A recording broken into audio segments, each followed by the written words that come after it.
Good morning, good afternoon, good evening, folks. Michael Zuber, one rental at a time, back with Mr. Greg Dickerson. How you doing, sir?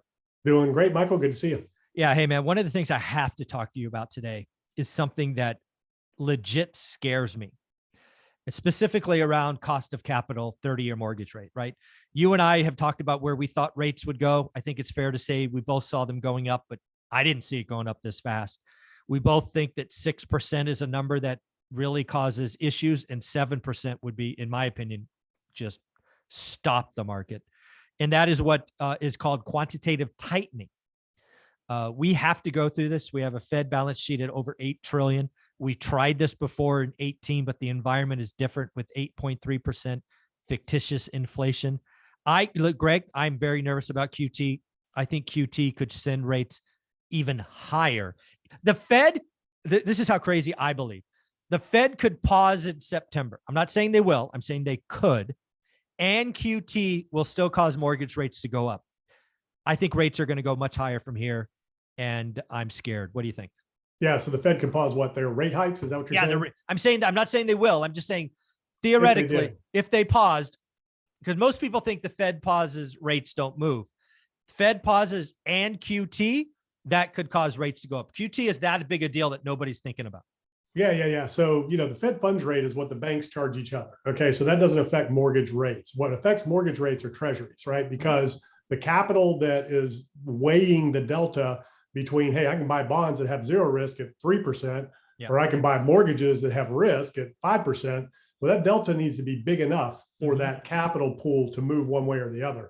So as, rates rise in bonds, which is what we're seeing, because the Fed has been buying mortgage-backed securities, they've been the biggest buyer, meaning driving those prices down because nobody's going to compete with them. So, that's what's been keeping those rates low. As they start to unwind that, then that reduces liquidity going in the market, which means you have to offer higher rates to attract people to buy those bonds. So it drives, rates up. So that's what we've been seeing. And, the other thing too, like a lot of people don't even understand how this works. So when they said that the Fed's QT program started, this month, that all of a sudden now they're selling bonds, that ain't happening. What's happening is they have a schedule. So the first thing they're stopping is the purchases. Correct. So they're just not buying. Then they're going to start the roll off, and you need to see how the roll off works and what areas they're rolling off. And, I think it's like $1 trillion that they want to unwind in the next 12 months. That's not a big deal. I mean, what's the balance sheet, like 7 trillion? 8.2 trillion, the whole balance sheet. So 1 trillion, that's not really a big deal to release in the market over a certain period of time. What's the big deal is who's the buyer and what level are they buying at, and where is the rate going to go to attract those buyers. Exactly. That's what's really going on. Exactly. That is the unknown. And again, I've gone back and researched 2018 because that's the only other time we tried quantitative tightening. We successfully did quantitative tightening right around, I'm just going to use round numbers, $500 billion. The Fed balance sheet, I believe at the time, was just shy of 4 trillion. They rolled off roughly 12% of that before it broke. Right. Overnight lending and the repo and market. That was just, they quit buying. They didn't even start selling. They did. They started selling for like 90 days. Okay. Right? So they did roll off a little bit. Okay. They did roll off a little bit. This is all research I did this weekend. The reason I'm doing this, because I am legit concerned. Like I've said for 6 months that the QT, the tightening, right, going from being the largest buyer to the largest seller is game changing. And that's where the narrative of the Fed's going to have to do something, because the narrative is they can't raise rates and QT at the same time and get a soft landing. And that's what I'm saying. There's no soft landing when you're doing all that. No, I agree. And again, I think one of the things that you and I will see, and the average person will see once QT kicks in, because QT started, I think the first selling is the 15th, right? That's kind of their schedule, really rolling stuff off, and it'll pick up in 90 days. I suspect by the end of the year, again, picking timeframes like October, November, there might be a day where we see mortgage rates jump, and we're going to go, why? And because QT. The reason we saw them jump so fast is because, they were still buying up until the end of April, right? Yeah, I think so. Yeah.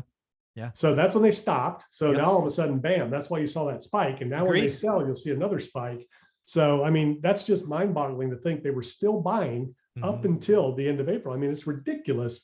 The damage that they've done to the housing market and what they've caused. And, We talked about it for a couple of years. We were talking about, these new all-time highs being set, and I remember back in 2018, I was like, it's time to get out. It's time to get out when they started their QT. Yeah. And, boom, sure enough, the market dipped. And the only reason the V shape was because they stepped back in. So that's what Kathy Wood is. She's hoping for. Yeah. Please. Yeah. It's not a projection. It's not a forecast. It's not a whatever. This is the only thing that's going to save me. Yeah. So I think mortgage rates, I haven't checked this morning, but I think they're about, let's call it 5.3% for owner occupant good credit loans. Let's call it 5.25% just for round numbers.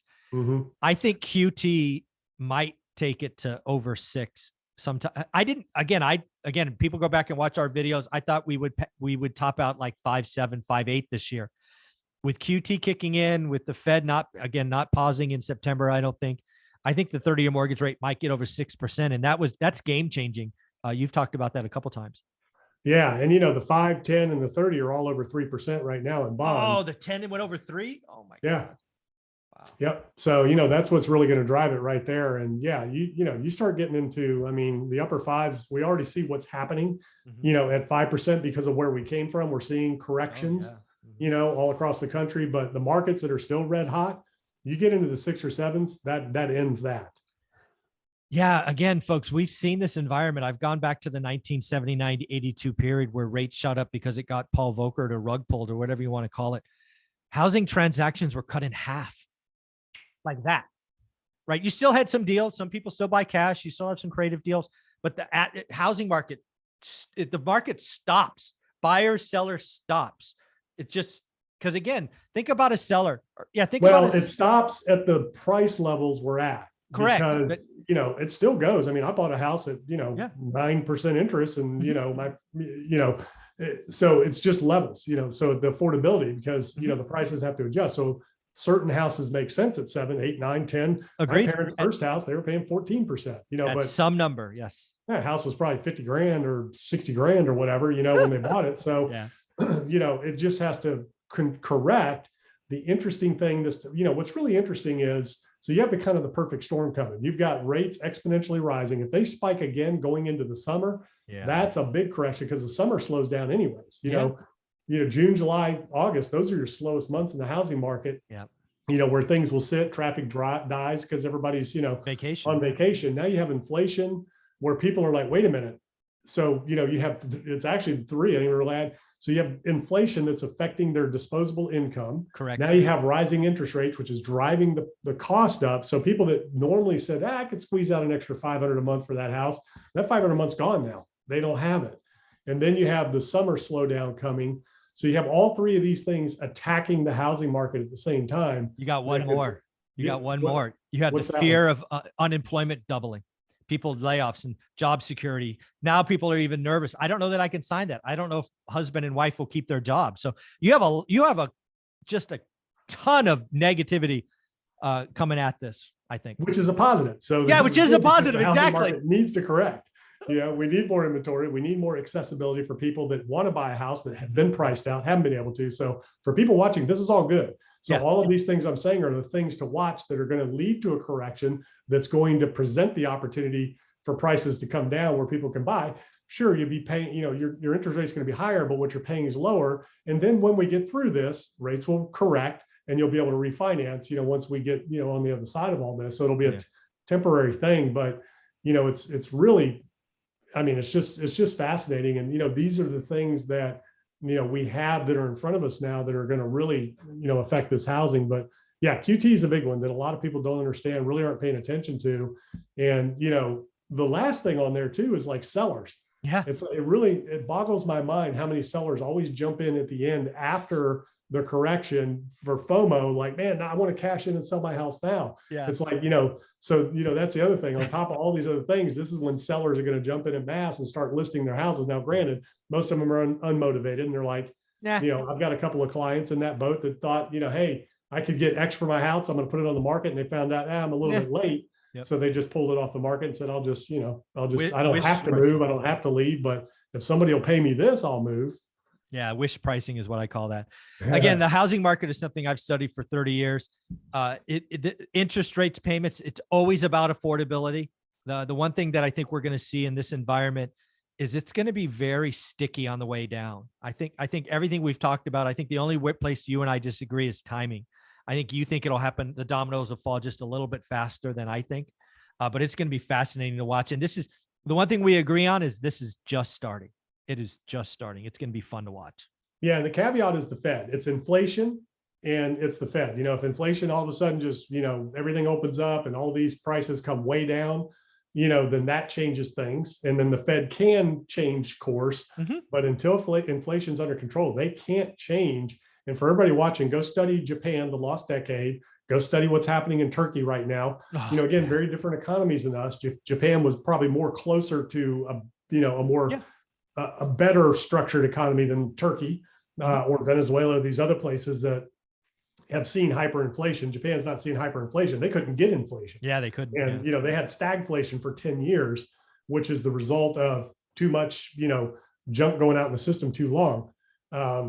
So, interesting times. And I can't believe we didn't have inflation other than the asset level before, the pandemic and all this started happening. I was just dumbfounded that we weren't seeing more inflation at the consumer level. We talked about that over and over. We did. Yeah. It's a crazy time. I do think QT is I think it's a pretty well unknown. And I think it's kind of the unknown unknowable, right? I think I put a video out the other day that QT is going to break something.